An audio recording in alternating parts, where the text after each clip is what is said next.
صلوات بھیجیے محمد وآل محمد پر محمد وآل محمد۔ اعوذ باللہ من الشیطان اللعین الرجیم، بسم اللہ الرحمن الرحیم۔ الحمد للہ الذی لا یبلغ مدحتہ القائلون ولا یحصی نعماءہ العادون ولا یؤدی حقہ المجتہدون، الذی لا یدرکہ بعد الہمم ولا ینالہ غوث الفتن، الذی لیس لصفتہ حد محدود ولا نعت موجود ولا وقت معدود ولا اجل ممدود، فطر الخلائق بقدرته ونشر الرياح برحمته ووطد بالصخور میدان ارضه، ثم الصلاة والسلام وتحیۃ والاکرام علی من اختارہ من شجرۃ الانبیاء ومشکاة الضیاء والمنہاج البعدی والکتاب الہادی، مولدہ بمکہ وہجرتہ بطیبہ، علا بہا ذکرہ بحجت کافیہ وموعظۃ شافعہ، ارسلہ بالدین المشہور والعلم الماثور والکتاب المسطور ونور ساطع وضیاء لامع، مولانا و مولا الثقلین جد الحسن والحسین نبی القاسم محمد، اللہم صل علی محمد وآل محمد، ثم الصلاة والسلام والتحیۃ والاکرام علی اہل بیتہ الطیبین الطاہرین المعصومین المنتجبین المنتخبین المکرمین المظلومین، واللعنۃ الدائمۃ علی اعدائہم ومنکر فضائلہم وغاصب حقوقہم اجمعین، اما بعد، قال حق سبحانہ وتعالی فی محکم کتابہ المتین والقرآن الکریم، بسم اللہ الرحمن الرحیم، هو الذی خلقکم فمنکم کافر ومنکم مؤمن واللہ بما تعملون بصیر۔ صلوات بھیجیے محمد وآل محمد پر۔ اللہم صل علی محمد وآل محمد۔ عزاداران سید الشہداء، عشرہ محرم الحرام کی آج یہ 7ویں مجلس، آپ مسلسل معرفت حق کے عنوان سے بندہ حقیر سے شکستہ کلمات گوش کر رہے ہیں۔ شرف ہے ہر اس بشر کے لیے، ہر اس انسان کے لیے جو وابستہ ہے در اہل بیت سے۔ یہ فیض وابستگی اس دنیا میں بھی منفعت دیتی ہے، اس دنیا میں بھی منفعت دیتی ہے۔ یہ فیض وابستگی اس دنیا میں بھی فائدہ پہنچاتی ہے، اس دنیا میں بھی فائدہ پہنچاتی ہے۔ اس دنیا میں کیا فائدہ پہنچاتی ہے؟ پہلی چیز تو یہ سمجھنی ہوگی کہ ہمیں فرش عزا پر آنے کا کیا فائدہ ہے۔ بسم اللہ بسم اللہ۔ در سیدہ سے وابستہ ہونے کا صلہ دنیا میں کیا ملتا ہے؟ ضروری ہے عظمت کو پہچانیں گے، ہمارے سامنے کوئی شاہد مثال موجود ہو جسے کچھ اس در سے ملا ہو تاکہ ہماری عقیدت میں اضافہ ہو۔ کوئی نظر آئے، کوئی نمونہ، کوئی مثال ہمیں ایسی نظر آئے تاریخ میں کہ ہمیں پتہ چلے کہ ہاں یہ کچھ نہیں تھا، در اہل بیت نے اسے بنا دیا۔ نمونے کے طور پہ کون شخص، کچھ شخصیتیں، یہ فیض وابستگی ہمیں کیا فائدہ دے گی اور پہلے لوگوں کو کیا فائدہ پہنچایا ہے اس نے؟ جڑنا اہل بیت سے، فرش عزا سے جڑنا، رابطہ برقرار رکھنا، سلسلے کو منقطع نہیں ہونے دینا، چاہے زمانہ آپ کا مخالف ہو جائے، جڑے رہنا۔ پھر اس کے بعد کتنا بندہ کمال پر پہنچتا ہے جاننا چاہتے ہیں؟ تاریخ نے لکھا کوئی تھا مکے میں جسے کوئی نہیں پہچانتا تھا، جسے کوئی نہیں جانتا تھا، لیکن وہ در سیدہ سے ایسا وابستہ ہوا کہ اس نے اذان نہیں دی تو سورج طلوع نہیں ہوا۔ فیض وابستگی در سیدہ یعنی اتنا اختیار دے دیتا ہے امتی کو کہ اذان نہ دے تو سورج طلوع نہ ہو۔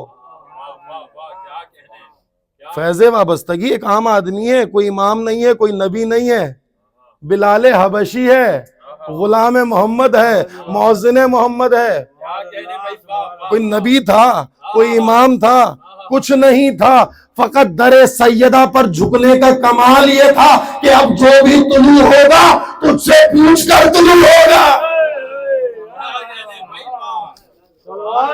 کمال ہے. اللہم صلی علی محمد وآل محمد. آپ کہیں گے حضور یہ تو قوالی کا واقعہ ہے، کوئی روایت تو ایسی ہے نہیں کہ مولانا آپ نے دلیل کے طور پر پیش کر دی کہ بلال حبشی اذان نہ دے تو سورج طلوع نہ ہو. چلیں بلال حبشی کو چھوڑیں، بہت ساری مثالیں ہیں. ایسے ایسے لوگ تھے جنہیں کوئی نہیں پہچانتا تھا، مدینے میں آئے، ڈھونڈتے ہوئے آئے، تلاش کرتے ہوئے آئے، فارس سے نکلے، مدینے پہنچے، اور اس فیض وابستگی نے اتنا محترم بنا دیا کہ منبر سے رسول نے کہا سلمانوں میں نال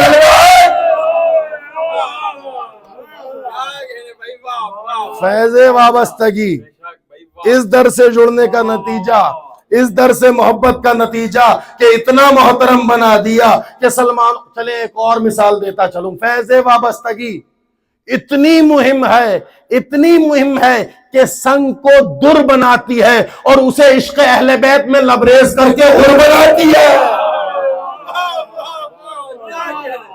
فیض وابستگی، احترام جناب سیدہ، ان سے عقیدت، ان سے سلسلے کو جوڑے رکھنا کتنا محترم بناتا ہے انسان کو. فیض وابستگی بہت ضروری ہے. اب تاریخ میں کردار آپ کو مل رہے ہیں نا، ابو ذر بن رہے ہیں، مقداد بن رہے ہیں، قنبر بن رہے ہیں. کیا؟ فیض وابستگی. اور جنہوں نے چھوڑا وہ کیا بنے؟ آپ کے سامنے تاریخ، آپ کے سامنے ہے بشریت کی. تو فیض وابستگی بہت ضروری ہے. ہر کمال، ہر عروج اس وابستگی میں پوشیدہ ہے. آل احمد سے وابستہ رہیں، کبھی یہ سلسلہ منقطع ہونے نہ دیں. کمالات تب ملیں گے، عروج تب حاصل ہوگا، فضیلتیں تب آپ کے حصے میں آئیں گی جب آپ وابستہ رہیں گے در سیدہ سے، جب آپ وابستہ رہیں گے در اہل بیت سے. علم تب آئے گا جب وابستہ رہیں گے در اہل بیت سے. کائنات میں کوئی مکتب نہیں ہے، میں ہمیشہ کہتا ہوں نا، علمی مکتب، منطقی مکتب، عرفانی مکتب، مکتب اہل بیت. کہاں گفتگو لا کے چھوڑی تھی ہم نے کہ حمد، تعریف، ثنا، تین لفظ، تین معنی. تو ہم نے خدا کی ثنا کرنی ہے. آپ صلوات پڑھتے نا، ان اللہ و ملائکتہ یصلون علی النبی یا ایھا الذین آمنوا صلوا علیہ وسلموا. صلوات بھیجو.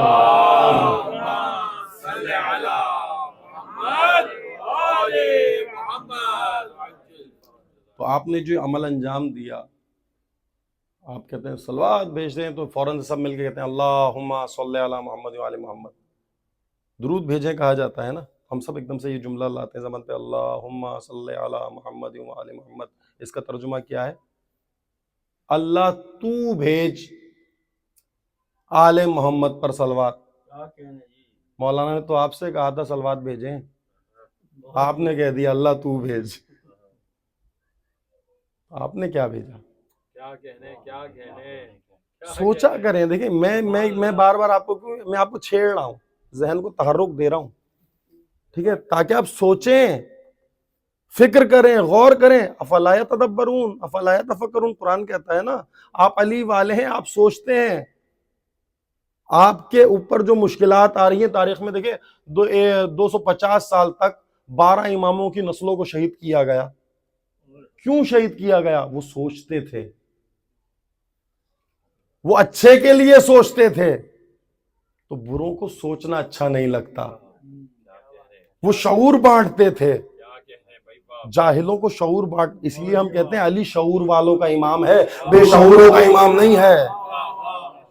ٹھیک ہے، اہل بیت نے آپ کو روش دی ہے، آپ کو حق اور باطل دو راستے دکھائے ہیں. آپ کو بتایا آپ نے پہچاننا ہے، تفکر کرنا ہے، تدبر کرنا ہے، جان کر آپ کو پتا ہو کہ آپ کس کے ساتھ کھڑے ہیں، شناخت کرنی ہے. تو آپ سے کہا صلوات بھیجیں، آپ نے کہا اللہ تو بھیج. تو آپ نے کون سا کمال حاصل کر لیا؟ خدا کہہ رہا ہے میں اور میرے ملائکہ درود بھیجتے ہیں آل محمد پر، تو اے مسلمانوں ایمان لانے والوں تم بھی درود بھیجو۔ ایسا ہی ہے ترجمہ، یہی ترجمہ کیا جاتا ہے فارس بھائی، یہی ترجمہ ہوتا ہے ہماری ساری دنیا میں۔ ترجمہ اردو آپ قرآن اٹھا کے دیکھ لیں، یہی ترجمہ ہے۔ میں نے پہلے دن کہا میں کسی کی توہین کی غرض سے نہیں، سب قابل احترام، صرف سمجھنے کے لیے اور سمجھانے کے لیے کچھ نیا حاصل ہو جائے قرآن سے۔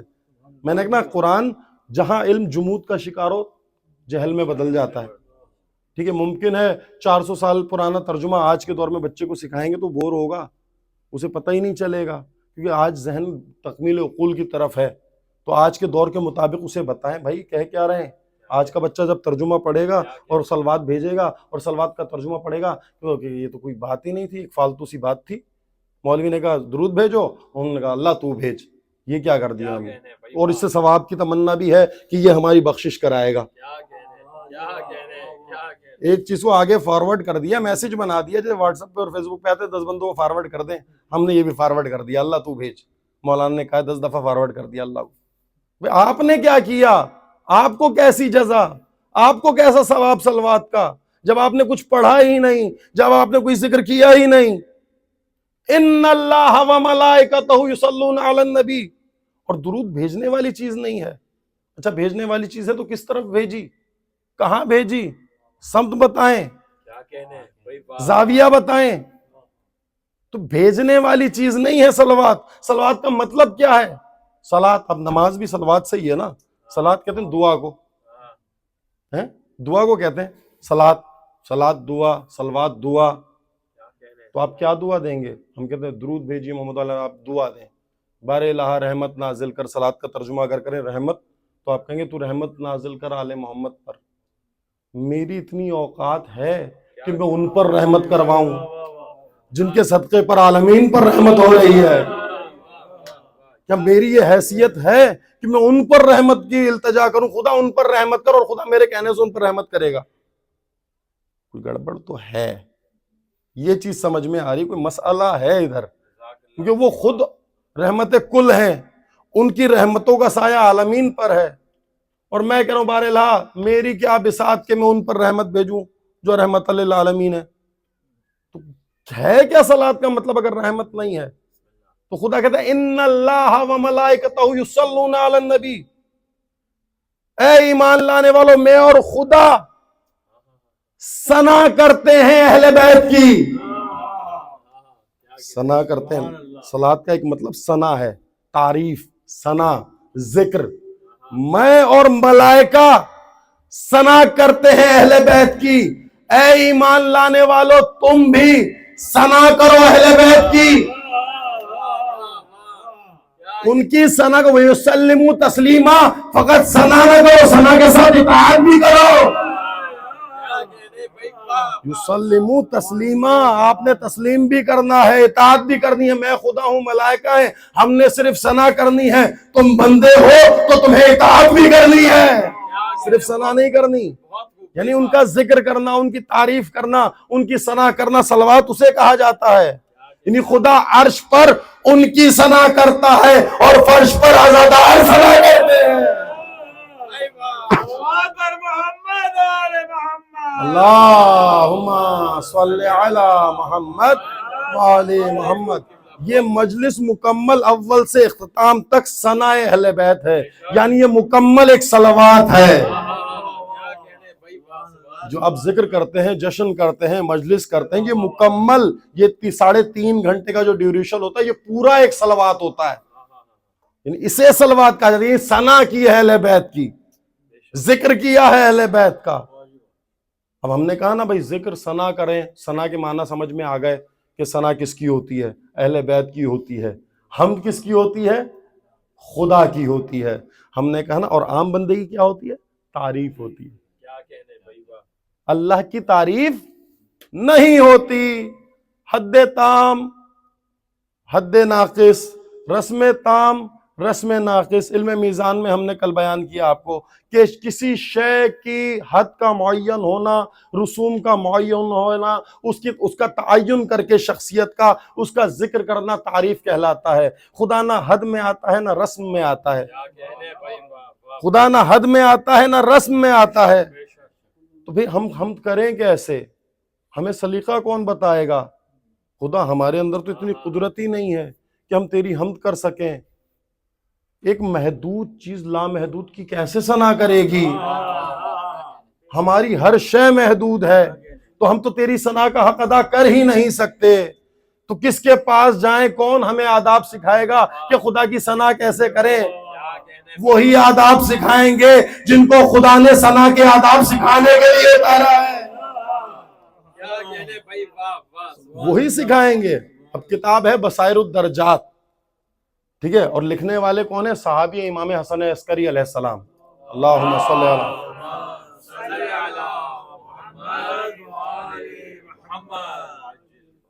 صحابی ہیں امام کے۔ اچھا جو ہم اللہم صلی علی محمد وعلی محمد بولتے ہیں، اس کا ثواب ہے، بہت ثواب ہے۔ یہ نہ کہیں کہ مولانا نے تو کچھ اور مطلب بتایا، آج ہم یہ پڑھنا چھوڑ دیں گے۔ یہی حقیقی صلوات ہے جو آپ پڑھتے ہیں۔ فقط میں نے پہلے بتایا آپ کو کس چیز کے، میں آپ کو مفاہیم سے آشنا کرانے کے لیے، تحرک دینے کے لیے ذہنوں کو، ٹھیک ہے، اس لیے یہ بیان کر رہا ہوں۔ ممکن آج کل فضا ایسی ہے، میڈیا کا زمانہ ہے، کوئی فتویٰ لگ جائے مولانا پہ، مولانا ہے صلوات کے خلاف مولوی مل گیا ایک نیا، مارکیٹ میں آ گیا ہے، ٹھیک ہے، یہ ساری چیزیں چلتی رہتی ہیں۔ تو ثناء اہل بیت، حمد اہل بیت، حمد خدا، تعریف بشر، تین چیزیں، تینوں کے لیے الگ الگ مقام، الگ الگ منزل، الگ الگ کہہ لیجئے کہ منصب ہے۔ بشر کا الگ منصب ہے، اہل بیت کا الگ منصب ہے، خدا کا الگ منصب ہے۔ خدا وہ جو حد و رسم میں نہیں آتا، تو خدا ہم تیری ثنا کیسے کریں؟ تو صادق آل محمد علیہ السلام، اللہم صلی علی محمد۔ شخص آیا مولا کے پاس، کہا مولا خدا نہ حد میں آتا ہے نہ رسم میں آتا ہے، تو اس کی ثنا کیسے کریں؟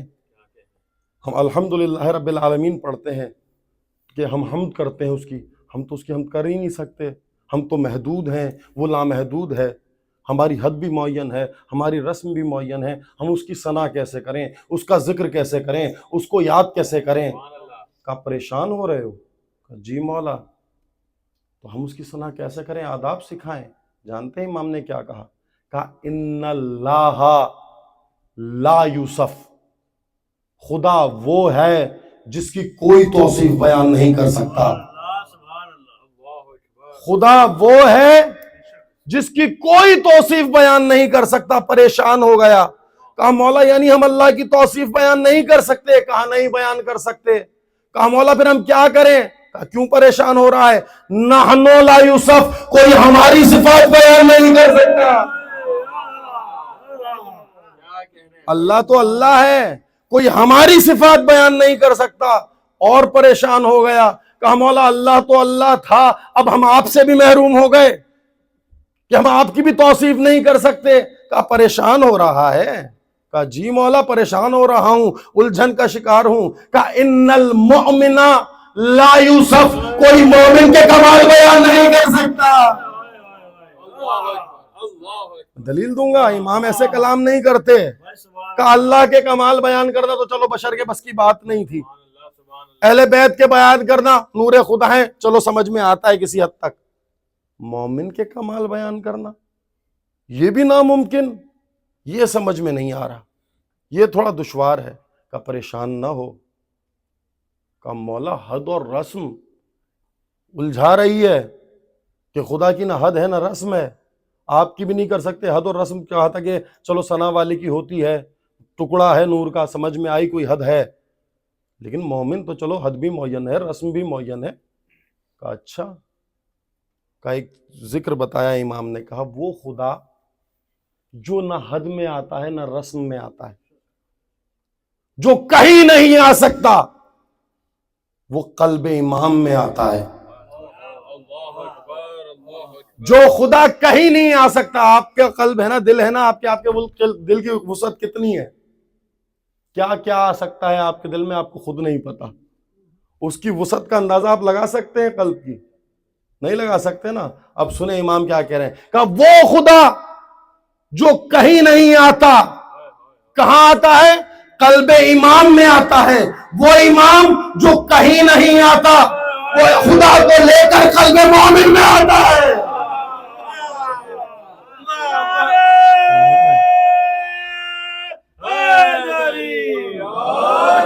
یعنی امام کے دل میں خدا، ہاں، اور امام کے خدا کے سمیت کس کے دل میں؟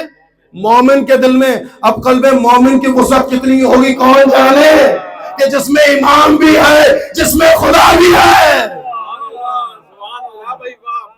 یہ ہے امامت، یہ ہے مرتبہ، یہ ہے عظمت مومن، کہ جو خدا کہیں نہیں آتا تھا، امت پریشان تھی، کتنی آسانی سے امام نے بتایا کہ وہ خدا ہمارے دل میں آتا ہے، ہم مومن کے دل میں آتے ہیں۔ چونکہ خدا ہمارے دل میں ہے، اس لیے مومن کے دل میں خدا بھی آ گیا، امام بھی آ گئے۔ قربان عظمت مومن پر۔ اب ہم نے پہچاننا ہے عظمت مومن اپنی شناخت میں۔ ہمیشہ یہ جملہ کیوں کہتا ہوں؟ اپنی شناخت، اپنی معرفت بار بار ضروری ہے، بہت ضروری ہے۔ ان ائمہ کے ماننے والے ہیں۔ اب دیکھیے، سن کی کوئی قید نہیں ہے کمال بیان کرنے کے لیے۔ امام چونکہ آج جناب قاسم کا ذکر کرنا ہے، میرا دل چاہ رہا ہے کہ منزل ایسی ہو گفتگو کی کہ ہمارے موضوع سے ریلیٹڈ بھی رہے اور مطالب بھی اسی طریقے کے بیان ہو۔ کہ 4 برس کا سن ہے امام حسن مجتبیٰ کا۔ کتنا عظیم امام آپ کے دل میں ہے، 14 آپ کے دل میں ہے، توحید آپ کے دل میں ہے۔ کتنا عظیم امام ہے، جاننا چاہتے ہیں؟ 4 برس کا سن، 4 سال کا بچہ کیسا ہوتا ہے ہمارا آپ کا؟ دیکھ لیں کیسے ہمارے بچے ہوتے ہیں۔ لیکن یہ امامت ہے، منصب امامت ہے۔ کہتے ہیں 4 برس کا سن ہے امام کا۔ رسول اللہ گھر تشریف لائے جناب سیدہ کے، کہا بیٹی فاطمہ، حسن کو کہو کہ ممبر پر جا کر صحابیوں کو کچھ نصیحتیں کرے۔ کیا عمر ہے؟ 4 سال۔ وہاں بوڑھے بیٹھے ہیں، سفید داڑھی والے بیٹھے ہیں، نہیں معلوم کیسے کیسے لوگ بیٹھے ہیں۔ رسول کہہ رہے ہیں حسن سے کہو ممبر پر جا کر تقریر کریں، نصیحت کریں۔ یا رسول اللہ، بوڑھوں کو بچہ کیا نصیحت کرے گا؟ کہا حسن جاؤ۔ اب حسن نے نہیں پوچھا نانا جا کر کیا کہوں۔ امامت، منصب امامت، مرتبہ امامت۔ حسن نے نہیں پوچھا نانا کہنا کیا ہے، کہا ٹھیک ہے نانا ابھی جاتا ہوں۔ کہتے ہیں دستار امامت کے وارث نے وہی امامہ جو رسول پہنتے تھے، ایک چھوٹا سا زیب تن کیا، سر پر رکھا، ابا پہنی۔ 4 سال کا بچہ لباس رسول میں کیسا دکھ رہا ہوگا؟ مجھے نہیں مم شاید وہی لباس ہو جو رضوان جنت سے لے کر آئے تھے۔ حسن کو سجانا مقصود ہے نا، حسن کو لباس رسالت پہنانا مقصود ہے نا، تو خدا نے کوئی معمولی لباس تو نہیں بھیجا ہوگا۔ اب حسن نے پہنا وہ لباس۔ کہتے فاطمہ کا لاڈلا آمادہ ہوا، کہاں کے لیے؟ آج بھائی مسجد میں جا کر خطاب کرنا ہے۔ کس سے کرنا ہے؟ امت مسلمہ سے خطاب کرنا ہے، صحابہ سے خطاب کرنا ہے، جانثاروں سے خطاب کرنا ہے، فداکاروں سے خطاب کرنا ہے، جتنے غنی ہیں ان سے خطاب کرنا ہے، جتنے سخی ہیں ان سے خطاب کرنا ہے، جتنے فاروق ہیں ان سے خطاب کرنا ہے۔ کس نے کرنا ہے؟ 4 سال کے بچے نے کرنا ہے۔ اب بھی ایک جیسے، ہاں 4 سال کا بچہ سہیل بھائی، اب بھی ایک جیسے، کہ جس ممبر پر پیر رکھنے کی تمہیں اجازت نہیں رہی زندگی بھر، جب تک رسول زندہ ہے مجال نہیں ہے کہ کبھی ممبر پہ چڑھے ہو، کبھی ممبر پہ قدم بھی رکھا ہو۔ کہتے 4 سال کا بچہ ہے، کس آنگن کا پروردہ ہے؟ شہزادی کونین کے۔ کس کی دستار کا وارث ہے؟ رسول کی دستار کا وارث، علی کی دستار کا وارث۔ کہتے ہیں دروازہ کھلا، مسجد جیسے آپ سب بیٹھے ہیں نا، کھچا کچ بھری ہوئی تھی۔ لوگ منتظر تھے کہ رسول آئیں گے، قرآن سنائیں گے، کوئی تفسیر سنائیں گے، کوئی ذکر ہوگا۔ سب انتظار کر رہے تھے کہ رسول آئیں گے، رسول آئیں گے۔ آج بہت تاخیر ہو گئی، رسول نہیں آئے۔ تاخیر کا سبب بھی یہ تھا کہ عظمت امامت کو سمجھایا جائے کہ امامت کے لیے انتظار کرنا پڑتا ہے۔ امامت رہے، امام چاہیے تو انتظار کرنا پڑے گا۔ امام آ رہا ہے, کہتے دروازہ کھلا, سب کی گردنیں مڑی کہ شاید رسول آئے ہیں. دیکھا تو کیا دیکھا, فاطمہ کا نور نظر, اپنا پہلا قدم مسجد میں رکھا. اب تاریخ میں منظر یہ لکھا کہ جیسے علی کی ولادت کے لیے کعبے کی دیواروں نے رستہ دیا, صفیں کھلنا شروع ہوئی.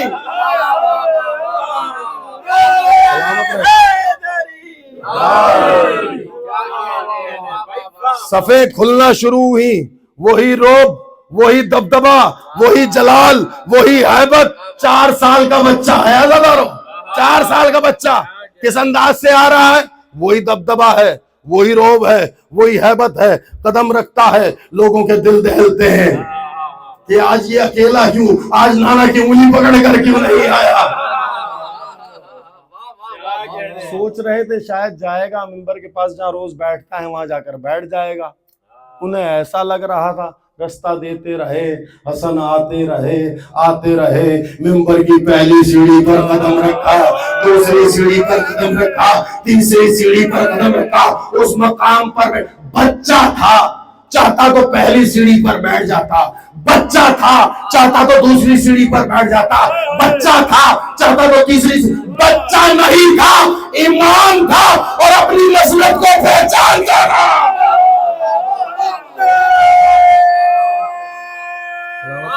سلامت رہے. ایسا ہی نا فرض بھائی, بچہ ہوتا تو بیٹھ جاتا, بچہ تھا دوسری سیڑھی پر بیٹھ جاتا, تیسری پر بیٹھ جاتا. اس مقام پر کیوں بیٹھا جہاں رسول بیٹھتے ہیں؟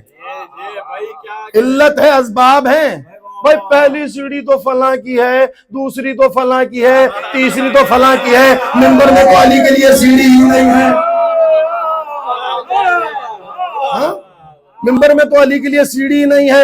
امام کہتے اسے ہیں جو تینوں کو اپنے قدموں تلے روندے اور اس مقام پر بیٹھے چاہتوں ہی دیکھنا چاہتی ہے. سلامت رہے, سلامت رہے, آباد رہے, سلامت رہے. امام ہوتا وہ ہے جو اس مسند پر بیٹھے. خدا نے جہاں امام رسالت کو بٹھایا ہے, کیونکہ رسالت کا نائب ہے, رسالت کا تسلسل ہے, رسالت کے مقصد کا تسلسل ہے امام. وہ پہلی سیڑھی پر کیوں بیٹھے گا, وہ دوسری پر کیوں بیٹھے گا, ہاں وہ تیسری پر کیوں بیٹھے گا؟ اور منبر میں تو ہوتی ہی 3 سیڑھیاں ہیں, چوتھی تو آپ نے بنائی ہی نہیں ہے. ہاں تو پھر اب علی کہاں بیٹھے؟ تو شہید محسن نقوی کے 4 مصرے یاد آ گئے. آمادہ ہیں؟ کیا کہا شہید نے کہ کچھ سوچ جب گئے تھے سرے عرش مصطفیٰ. اے سیڑھیوں پہ بحث کرنے والے مولوی, کچھ سوچ جب گئے تھے سرے عرش مصطفیٰ, آواز کے حجاب میں دراصل کون تھا؟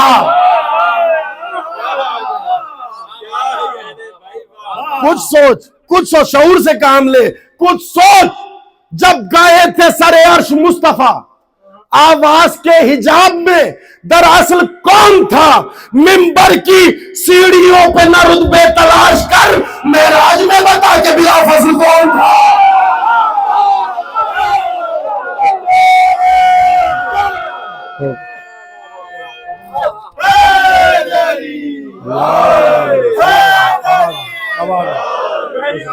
سلامت سلامت سلامت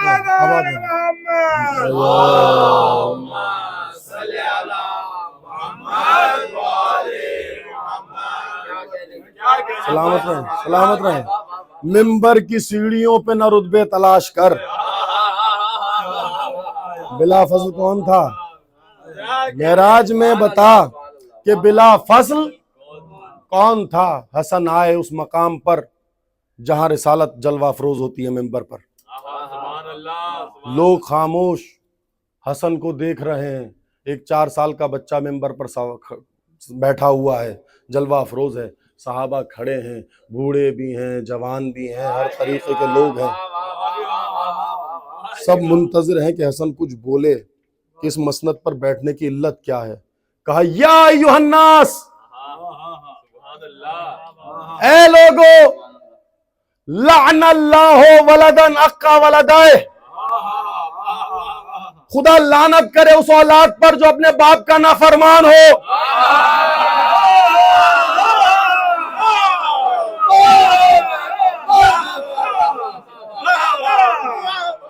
صحابہ سے خطاب کیسا کیا جاتا ہے؟ حسن بتا رہے ہیں لعن اللہ ولدا نقا ولدائے، خدا لعنت کرے اس بندے پر جو اپنے باپ کا نافرمان ہو. حسن کس پر لعنت؟ کہا رکو، یا ایھا الناس لعن اللہ عبد نقا مولایا، خدا لعنت کرے اس بندے پر جسے مولا کا پتہ نہ ہو.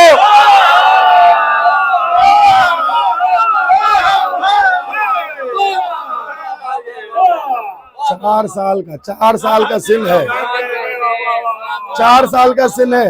جعفر بھائی 4 سال ہے امام کی عمر. یا ایھا الناس لعن اللہ ولد نقا ولدائے، لعن اللہ عبد نقا مولایا. سب پریشان. کا حسن کس پر لعنت؟ کا خاموش. یا ایھا الناس لعن اللہ غنما ذلت عن الراعی، خدا لعنت کرے اس بکری پر جو چرواہے کو چھوڑ کر ریوڑ سے الگ ہو جائے.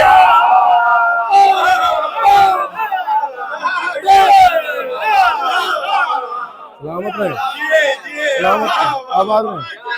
خدا لعنت کرے بکری پر جو چرواہے کو چھوڑ کر ریوڑ سے الگ ہو جائے. پریشان ہو گئے. کہا حسن یہ کس پر لعنت ہے؟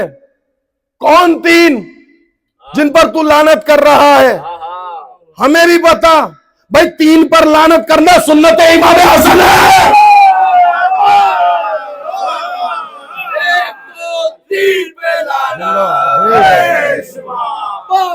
سلامت رہے، بے شمار. بھائی 3 لعنتیں کی. صحابہ پریشان.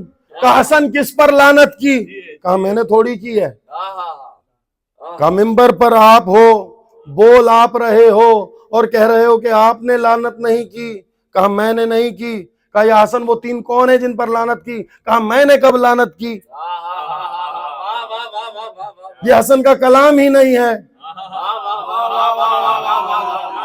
یہ حسن کا کلام ہی نہیں ہے.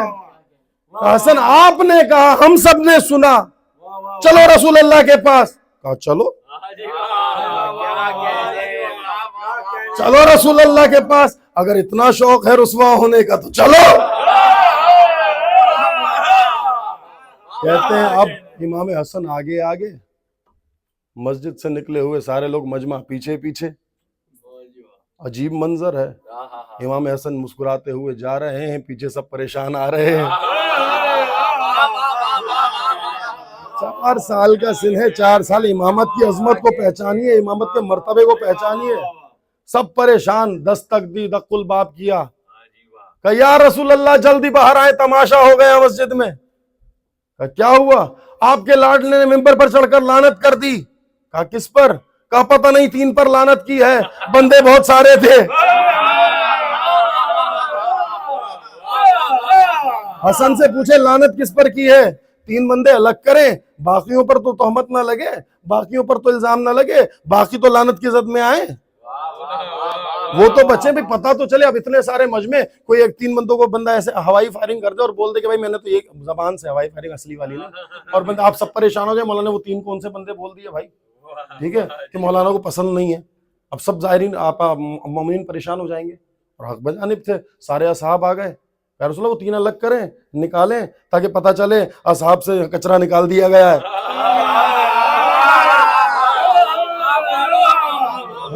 بھائی جو لانتی ہے وہ رسول کی محفل کے لائق ہی نہیں ہے.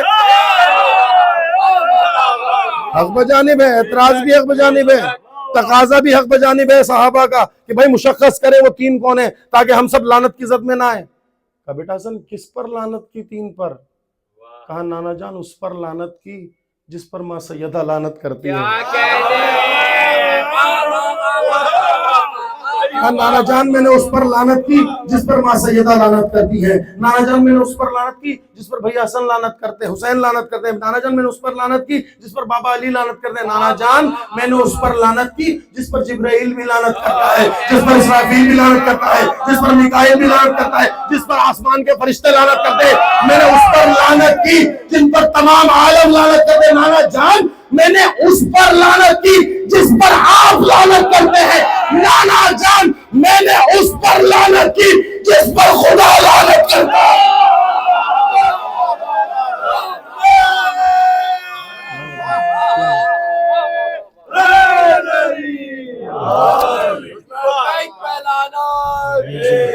میں نے اس پر لعنت کی جس پر خدا لعنت کرتا ہے. کہا میرے صحابیوں اس میں پریشان ہونے والی کون سی بات ہے؟ جو خدا کی نظر میں لعنتی ہو، جو فاطمہ کی نظر میں لعنتی ہو، جو عرش و فرش کی نظر میں لعنتی ہو، عالمین کی نظر میں لعنتی ہو، اس میں اعتراض والی بات کیا ہے؟ کہا یا رسول اللہ وہ ہے کون؟ کہا بڑے معصوم ہو، تمہیں یہ نہیں پتا کہ وہ کون ہے؟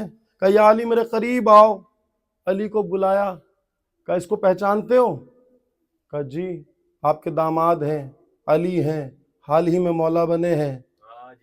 ہاں بقول مسلمانوں کے آپ نے ذوالعشیرہ میں ان کی مولائیت کا اعلان. اچھا پتا تھا ذوالعشیرہ میں مولائیت کا اعلان ہوا ہے؟ پتا تھا ذوالعشیرہ میں خلافت کا اعلان ہوا ہے؟ جانتے تھے مولا ہیں، خلیفہ ہیں، جانشین ہیں، آپ کی دستار کے وارث ہیں. اچھا پہچانتے ہو؟ ان کا تعارف میں نے کیسے کرایا ہے؟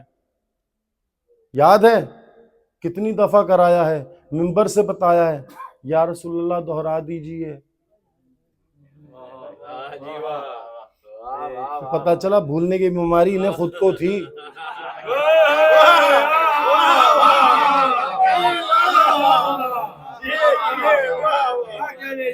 بیماریاں خود کو، الزام دوسروں پر. ہاں یاد تمہیں نہیں رہتا اور پھر الزام تہمتیں تم دوسروں پر لگاتے ہو. دماغ تمہارا اپنا کام نہیں کر رہا، تہمتیں تم دوسروں پر لگاتے ہو.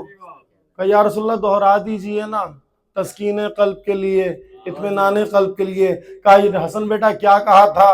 حسن نے باقاعدہ دبدبے میں اور جرأت آمیز لہجے میں کہا نانا جان میں نے کہا تھا لعن اللہ ولدن اقا ولد ہے، خدا لعنت کرے اس اولاد پر جو ماں باپ کا آق کردہ ہو، جو باپ کا نافرمان ہو، جو باپ کا آق کردہ ہو. کہا یا علی انت و انا ابو ہذہ الامہ، یا علی تو اور میں اس امت کے باپ ہے، خدا لعنت کرے اس پر جو ہمارا نافرمان ہو.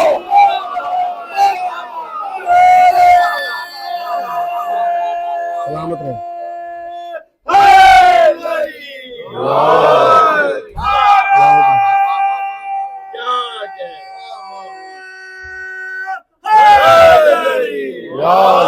تھوڑا تھوڑا آگے تشریف لے آئیں تاکہ بعد میں آنے والوں کو جگہ ملتی ہے. آپ لوگ نزدیک آ جائیں. اللہم صلی علی محمد. سلامت رہیں. یا علی انت و انا ابو ہذہ الامہ، میں اور تو اس امت کے باپ ہیں، خدا لعنت کرے ہر اس بندے پر جو ہمارا نافرمان ہو. بیٹا حسن دوسری بات کیا کی تھی؟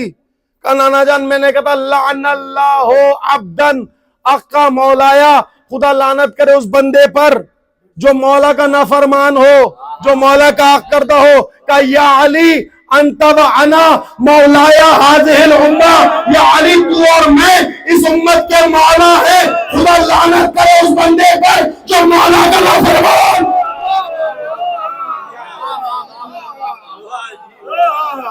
تو اور میں مولا ہے، خدا لعنت کرے ہر اس بندے پر جو ہماری مولائیت سے انکار کرے، جو ہماری غلامی سے انکار کرے. تو غلام بن کر جینا ہے، وہ آقا ہے، وہ سردار ہے.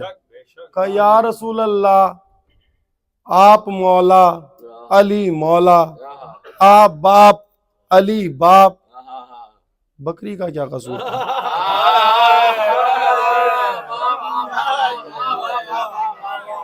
بات ہے حق بجانے، بکری بیچاری کی کیا غلطی؟ بکری کو لعنت دی، بکرے کو برا لگ گیا. عجیب الجھن ہے.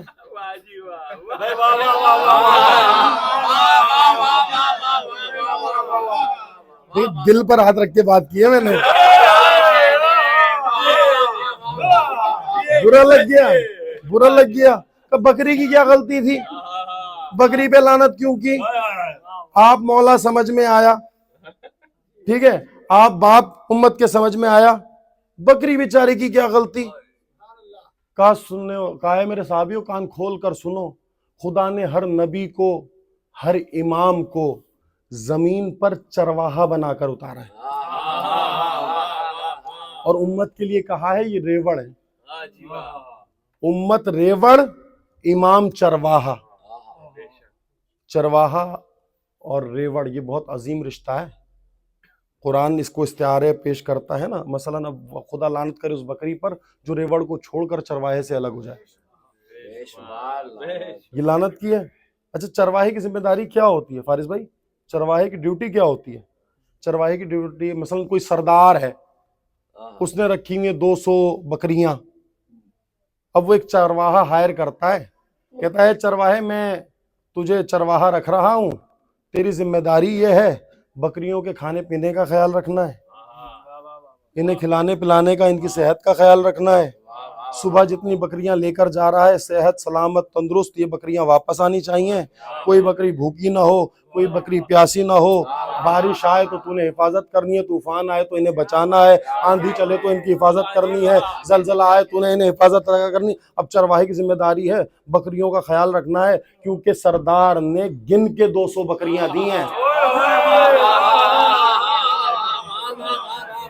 اب یہ 200 بکریاں چرواہے کو لوٹانی ہیں۔ علی چرواہا ہے، آپ ریوڑ ہیں، تو علی کی ذمہ داری ہے آپ کو کھانا بھی دے، آپ کو پانی بھی دے، آپ کو اولاد بھی دے، آپ کو صحت بھی دے۔ اگر ایک بکری بھی بیمار ہوئی تو سردار پوچھے گا اے چرواہے اس بکری کو تیری ضمانت میں دیا تھا۔ استعارہ ہے،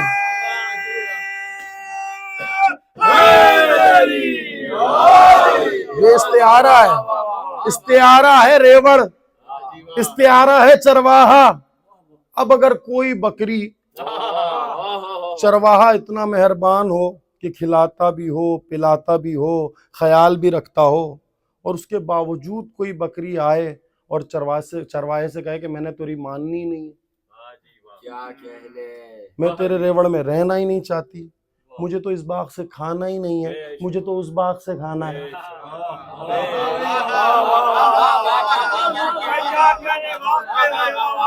چرواہے کے ریوڑ میں ہو تو چرواہے کی سننی ہے نا۔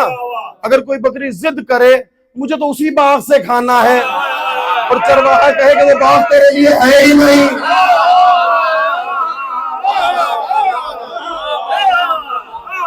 بھائی چرواہا کہہ رہا ہے وہ باغ تیرے لیے نہیں ہے، نہیں مجھے تو وہی باغ کھانا ہے، اس میں خورما بہت اچھے ہیں، کھجور بہت اچھے ہیں۔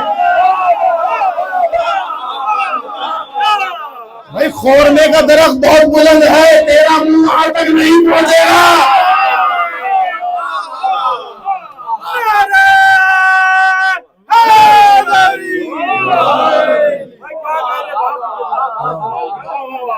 اب ضد کرے کوئی بکری نہیں میں نے کھانا ہے، بھائی اسی کھیت سے کھانا ہے، چرواہا سمجھائے گا میری جان نہ کر، مجھے جواب دینا ہے سردار کو، ٹھیک ہے، تنگ نہ کر، اذیت نہ دے، ٹھیک ہے، مجھے سردار کو جواب دینا ہے، وہ کسی اور کا کھیت ہے اس میں نہیں جانا، تیرے لیے یہ کھیت بنا ہے، تجھے یہ کھیت پسند نہیں آ رہا مجھ سے مانگ لے، میں دوسرا کھیت دے دیتا ہوں، لیکن نہیں، اس کھیت کی اجازت نہیں، وہ مخصوص ہے کسی کے لیے۔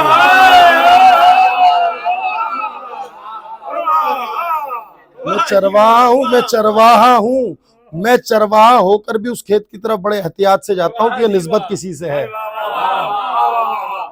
تو بکری ہے، بکری رہ، تجھے چارہ دے رہا ہوں، خوش رہ، کہا نہیں میں نے تو وہی کھیت کھانا ہے، اور بکری وہ کھیت کھا لے۔ تاریخ میں بڑے بڑے کھیت کھا گئیں بکریاں، چرواہے کے سمجھانے کے باوجود۔ پھر چرواہے نے کیا دیکھا کہ بکریاں تو سن ہی نہیں رہی، چرواہے نے ریوڑ کو چھوڑ دیا، کہ جو بکری میری وفادار ہوگی خود ہی میرے دروازے پر آ کے کھاتی رہے گی، باقی ساری جاؤ جہنم میں۔ چرواہا بیٹھ گیا گھر پہ 25 سال کے لیے، چھوڑ دیا بکریوں کو آزاد، جاؤ تمہیں نہیں سننی، اپنی کرنی ہے تو اپنی کرو، میری جو وفادار بکریاں نا میری دہلیز نہیں چھوڑیں گی۔ چھوڑ دیا چرواہے نے۔ لیکن ریوڑ میں رہیں، ریوڑ میں رہیں، اطاعت کریں امام کی، امام سے وفا کریں، امام آپ کی ہر مراد پوری کریں گے، ہر نعمت آپ کو عطا کریں گے۔ قسم خدا کی ریوڑ میں رہیں، اگر بے وفا ہے نا اطاعت نہیں کرتے، ریوڑ سے باہر جاتے ہیں، بھلے پڑوس میں ہی کیوں نہ ہو بکری، کوئی چھری پھیر دے علی کو فرق نہیں پڑتا، کیا بے شک بے شک پڑوس میں ہی کیوں نہ ہو، چھری پھر دے، بوٹیاں بنا دے کوئی اس کی، علی گھر سے باہر نہیں نکلتا۔ لیکن اگر ریوڑ میں ہو، مدائن میں بھی گزر جائے تو علی پہنچ جاتا ہے۔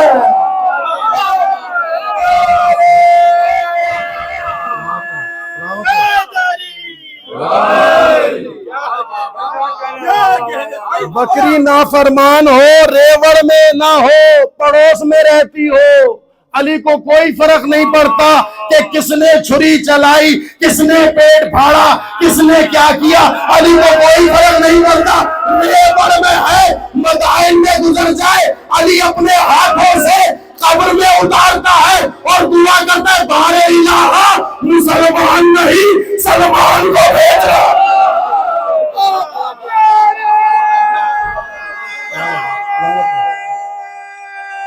کیا کہنے کی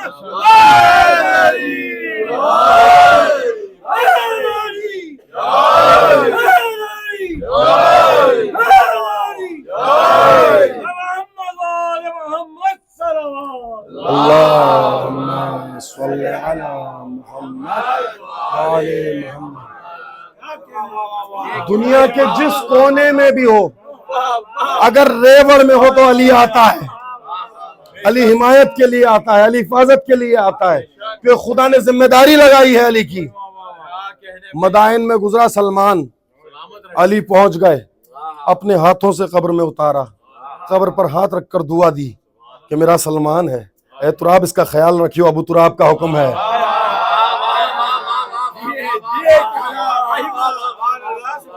یہ ہے علی، یہ ہے علی۔ ریوڑ میں تھا، مدینے سے فوراً مدائن باعجاز کرامت، اعجاز امامت مدائن پہنچ گئے علی۔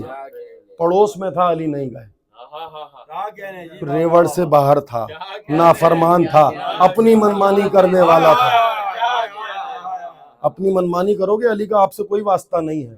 علی کہتا ہے میں اس کا امام ہوں جو میرا اطاعت گزار ہے، جو میرے راستے پر چلنے والا ہے، میرے اہداف کو پہچانتا ہے، میرے مقاصد کو پہچانتا ہے، جانتا ہے، میرے ریوڑ میں رہتا ہے۔ خدا ہم سب کو علی کے ریوڑ میں رہنے کی توفیق دے۔ دامن وقت میں گنجائش نہیں رہی۔ یہ مرتبہ ہے، یہ عظمت ہے، یہ گھرانہ ہے۔ 4 سال کا سن تھا امام حسن مجتبیٰ کا، کیا شہامت تھی، کیا دبدبہ تھا، کیا کہہ لیجئے لہجہ تھا۔ 4 سال کا سن۔ کہتے ہیں امام حسن کی ایک آرزو ہے، ایک تمنا ہے۔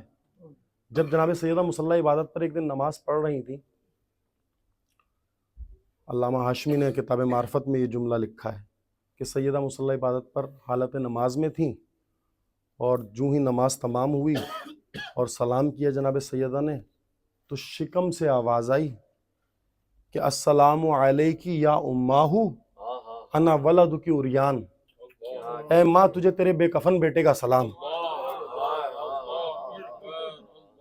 ابھی حسین دنیا میں آئے نہیں، کہ ماں تجھے تیرے عریان بے کفن بیٹے کا سلام۔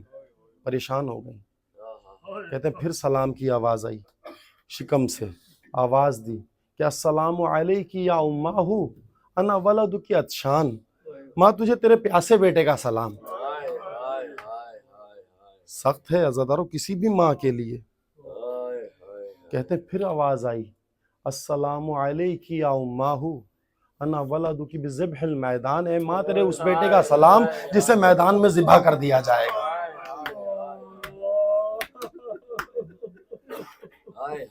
پریشان ہو گئیں جناب سیدہ، بابا کے پاس آئیں، کہا بابا نہیں معلوم خدا کی کون سی امانت میرے شکم میں ہے، جب جب نماز کے لیے کھڑی ہوتی ہوں مجھ پر اس انداز سے سلام ہے۔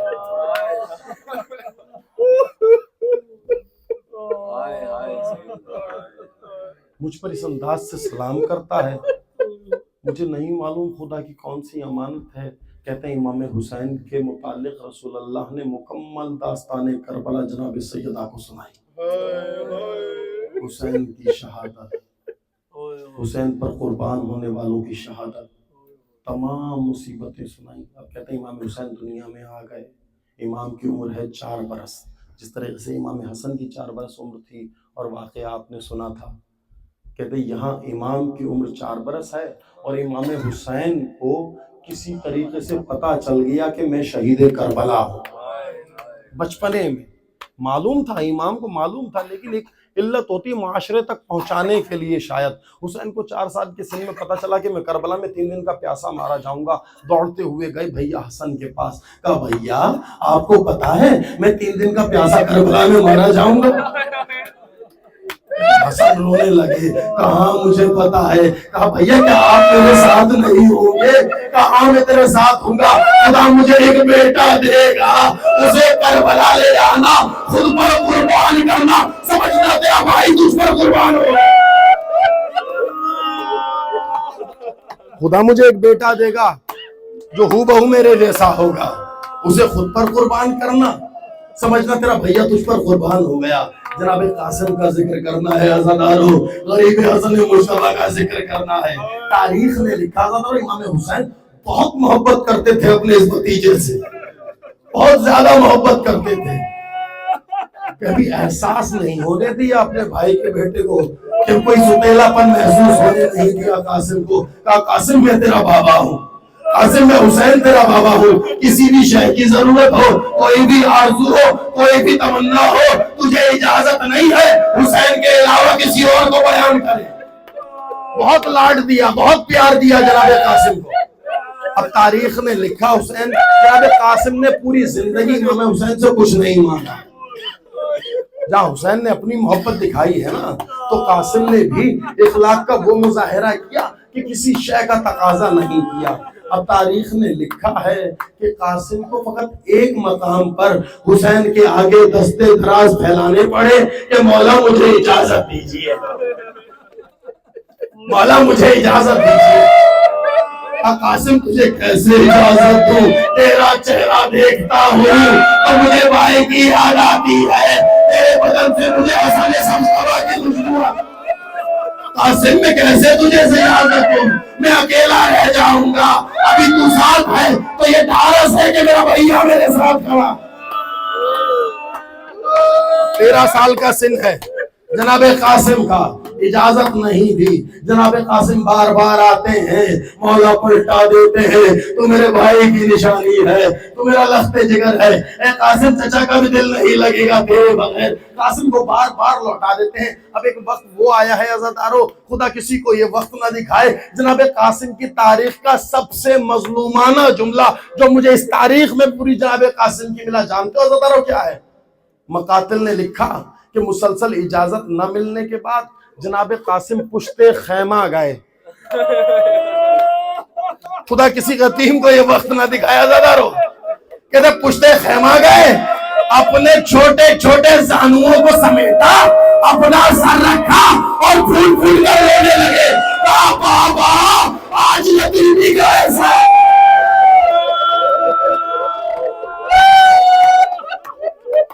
بابا آج یتیمی کا احساس ہو رہا ہے، میری کوئی سفارش کرنے والا،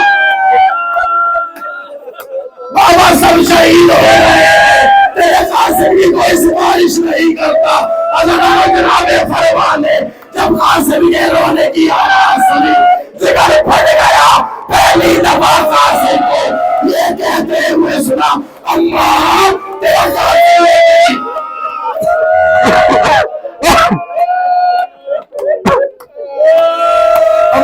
قاسم یتیم ہے، اماں تیرا قاسم یتیم ہے، اس لیے اجازت نہیں مل رہی۔ کہتے رونے لگی ام فروا، روتے روتے علی کی شہزادی کے پاس آئی، کہا شہزادی میرا قاسم مر جائے گا اگر غریب زہرا نے اجازت نہ دی، قاسم کا دم نکل جائے گا، میرا قاسم مر جائے گا۔ عزادارو کہتے جناب زینب نے بلایا، جناب ام فروا لے کر آئی، کہا ام فروا کیا یاد نہیں کہ قاسم کے بازو پر میرے بھیا نے کچھ تحریر باندھی تھی اور کہا تھا جب بھی مشکل وقت آئے اس رکھے کو کھول لیں، اس تعویذ کو کھول لینا۔ المختصر عزادارو بس تعویذ کا کھلنا تھا، قاسم کا مقدر چمک گیا۔ کہتے مسکراتے ہوئے امام حسین کے قریب آئے، کہا مولا اب بھی اجازت نہیں دیں گے؟ کہا قاسم کیا ہوا؟ کہا یہ لو آپ کے امام کی تحریر لایا۔ کہا مولا آپ کے امام کی تحریر لایا ہوں۔ مسکراتے ہوئے اجازت طلب کی۔ اب تاریخ نے لکھا حسین نے قاسم کو اپنی باہوں میں ایسے لیا فغشیا علیہما، دونوں غش کھا گئے۔ قاسم بھی غش کھا گئے، حسین بھی غش کھا گئے۔ اتنا گریہ کیا چچا بھتیجے نے مل کر، اہل حرم میں کوہرام بپا ہو گیا۔ قاسم ہوش میں آئے، امام حسین ہوش میں آئے، بلند کیا گیا دونوں کو، کہ دونوں کی آنکھوں سے آنسو جاری ہیں۔ قاسم کو قریب بلایا، کہا عباس کسی زرا کا اہتمام کرو، میرا قاسم بہت چھوٹا ہے۔ تاریخ نے لکھا مختلف زرا لائی گئی، قاسم کے بدن پہ کوئی زرا برابر نہ آئی۔ اگر زرا پہناتے ہوئے جانتے ہیں، زرا اس لیے پہنائی جاتی ہے اگر کوئی وار کرے سینے پر تو وہ زرا روکے، کوئی نیزہ مارے تو زرا روکے، کوئی گوشت مارے تو زرا ڈال بنے۔ قاسم کے بدن پر زرا برابر نہ۔ حسن کا خون تھا، علی کا خون تھا رگوں میں۔ کہا چچا عباس مجھے زرا کی ضرورت نہیں ہے، قاسم بغیر زرا کے میدان میں جائے گا۔ قاسم بغیر زرا کے میدان میں جائے گا۔ کہتے راہوار پر سوار کیا گیا۔ کمسنی کا یہ عالم ہے، جناب قاسم اتنے کمسن ہیں کہ راہوار کی رکابوں میں قاسم کی نالین نہیں آتی۔ بہت سخت ہے عزادارو، میدان نظم ہو، جنگ کا میدان ہو اور سوار سواری پر سنبھل نہ سکے، بہت دشوار ہے۔ حضرت شامی آیا، واصل جانب کیا، 7 بیٹے حضرت شامی کے واصل جانب کے۔ یا عمر صاحب کہتا ہے کہ یہ حسن کا بیٹا ہے، اس سے اکیلے نہیں لڑا جائے گا۔ لشکر ٹوٹے، لشکر ایسا ٹوٹا، اگر لشکر کا ٹوٹنا تھا، ہر شہید گرتے ہوئے آواز دے رہا تھا حسین کو، یہ واحد شہید ہے۔ جب ضرب لگی آواز دے کر کہا اماں، قاسم گر گیا۔ قاسم کی معصومیت کا یہ عالم ہے کہ ماں کو آواز دی اماں تیرا قاسم گر گیا۔ یا حسین چلے مقتل کی طرف، قاسم زین سے زمین پر آیا۔ کچھ ہی لمحات گزرے تھے عزادارو، مجھے نہیں معلوم قاسم پر کیا قیامت ٹوٹی تھی۔ مقاتل نے لکھا غریب زہرا میدان میں آ کر کھڑے ہوئے تو قاسم نظر نہ آیا۔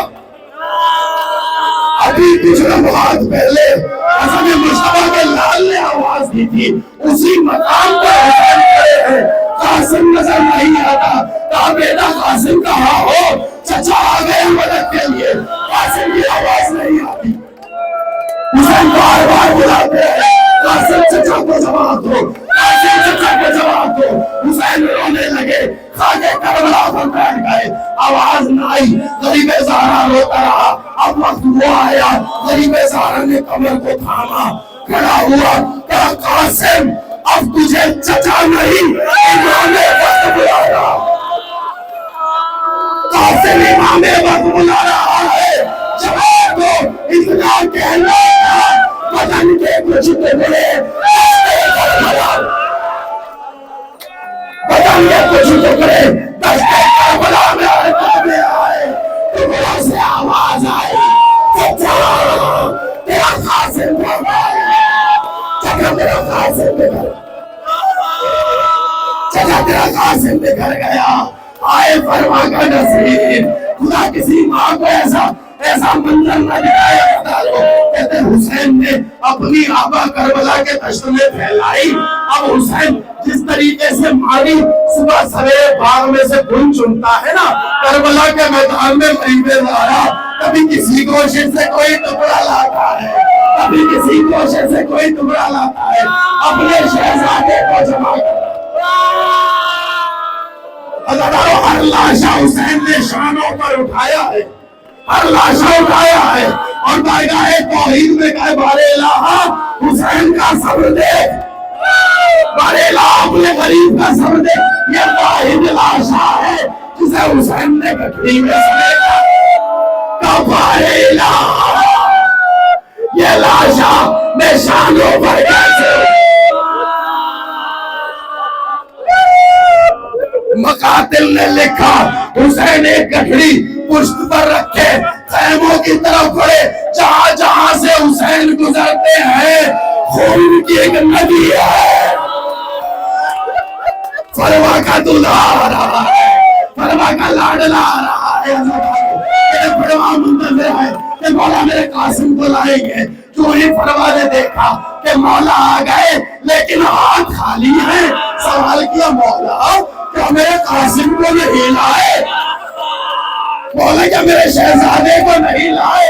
حوصلہ ہے غریب زہرا کا، اپنی پشت سے ایک لکڑی فروا کے آگے رکھی، کہا فروا تیرے لال کا نصیب